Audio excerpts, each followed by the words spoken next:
एक बौद्ध भिक्षु और उनका शिष्य एक जंगल में कुटिया बनाकर रहा करते थे। बौद्ध भिक्षु अब बूढ़े हो चुके थे और उनका शिष्य अभी जवान था। बूढ़े बौद्ध भिक्षु एक बहुत ही बड़े ज्ञानी व्यक्ति था जो ध्यान करने बैठे तो 2 दिनों तक ध्यान करते रहते। उन्हें बौद्ध भिक्षु के पास एक बहुत ही अनोखी शक्ति थी, क्योंकि ध्यान की अवस्था में भविष्य को भी देखा जा सकता था। एक दिन जब वह ध्यान कर रहे थे तो उन्होंने देखा कि आज से 8वें दिन उनके उस निवासी की मृत्यु हो जाएगी। उन्होंने अपने शिष्य को अपने पास बुलाकर कहा, मैं तुम्हें अगले 7 दिनों की छुट्टी देता हूँ, तो 7 दिनों के लिए अपने घर रहकर आ सकते हो। जिसमें खुशी से कहा कि यह सच गुरु ने कहा है। हाँ, मेरा पिछले कई दिनों से अपने घर वालों से मिलने का मन कर रहा है। उसने मुस्कुराते हुए कहा, गुरु ने कहा ठीक है, तो अब तुम जा सकते हो, लेकिन याद रहे 8वें दिन की शाम होते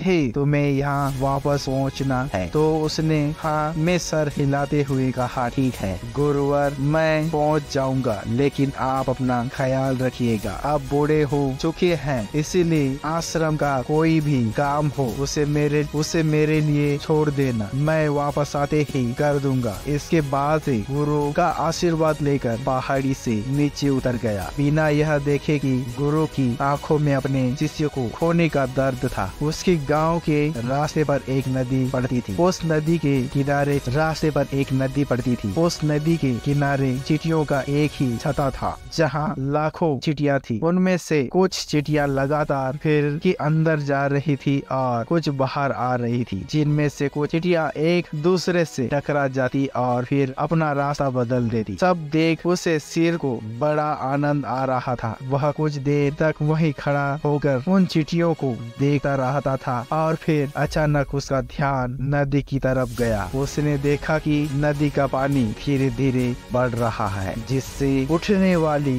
लहरें चिड़ियों की हल के पास तक पहुँच सकती थी, जिसकी वजह से यह लाखों चिड़िया बेघर हो जाएंगी। यह सोच उसने तुरंत ही अपने ऊपर के कपड़े उतार और उसमें मिट्टी भरकर चिड़ियों के हल के चारों तरफ एक ही रास्ता बना दिया। साथ इतने बड़े ही कलात्मक तरीके से मिट्टी को काट कर एक छोटी सी नाली बना ली, ताकि लहरों से आने वाले पानी नाली के माध्यम से वापस नदी में चले जाए। जाने के बाद वह नदी पार कर अपने घर चला गया। पहुँचने के बाद उसके 8 दिन कब बीत गए उसे पता ही नहीं चला। 8वें दिन उसे याद आया कि आज शाम तक तो मुझे गुरु ने आश्रम में वापस लौटने का आदेश दिया था। उसने उस रात ही अगली सुबह आश्रम के लिए निकल चुका, सारी तैयारी कर ली थी। सुबह रोते हुए आश्रम के लिए निकल पड़ा। उसे उम्मीद थी कि वह शाम होने से पहले आश्रम पहुंच जाएगा। कल शाम हो चुकी थी। यह गुरु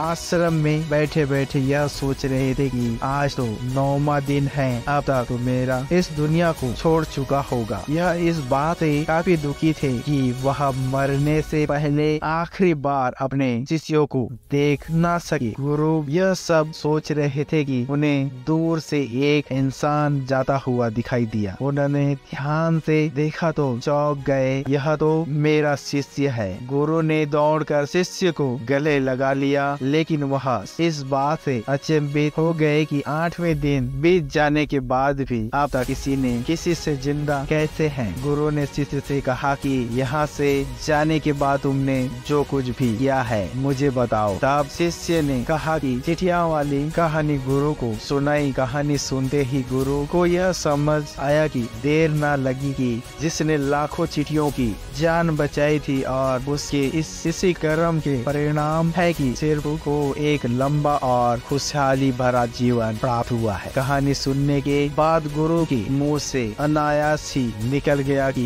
माँ कर्मा लौट कर जरूर आते हैं। कौन से गुरु की इस बात का मतलब समझ में नहीं आया तो उसने पूछा भी नहीं और चुपचाप अपने आश्रम कमरों में चला गया। अगर हम अपने जिंदगी में देखें तो इसे खुशी खुशी जीने का सबसे आसान तरीका है कि हम अच्छे कर्म कर रहे हैं। इस कहानी की तरह यह जरूरी नहीं कि अच्छे घर में हमारी उम्र को लंबा ही करेगा, लेकिन इस बात की गारंटी है कि अच्छे कर्म हमारी जिंदगी में आने वाली दुख और परेशानियों को कम जरूर कर देंगे। कर्मों का एक बहुत ही साधारण सिद्धांत थे कि हम जो कुछ भी करते हैं उसका कई गुना लौट कर हमारे पास आ जाता है। फिर चाहे वो अच्छे कर्म हो या बुरे, दोनों ही कई गुना होकर हमारे पास आते हैं। अच्छे कर्म करने के लिए यह जरूरी नहीं कि हमारे पास पैसा ही होना चाहिए और ना ही सिर्फ किसी की जान बचाना ही अच्छा कर्म कहलाता। किसी की छोटी सी मदद करना भी अच्छा कर्म है। किसी को